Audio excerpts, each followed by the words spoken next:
How to install LiveChat on Webflow. Add LiveChat to your Webflow website to talk to your website visitors in real time. Help existing customers and prospects, instantly answer their questions to provide great customer service and get more sales.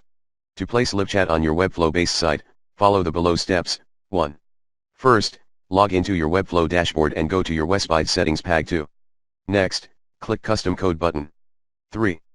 Place your LiveChat tracking code right before the closing body tag. Get your LiveChat tracking code from Settings Installation My Website section of your LiveChat. 4. To finalize, save changes and publish your site for changes to take effect. From now on, your online visitors will be able to reach out to you through a live chat option on your Webflow website.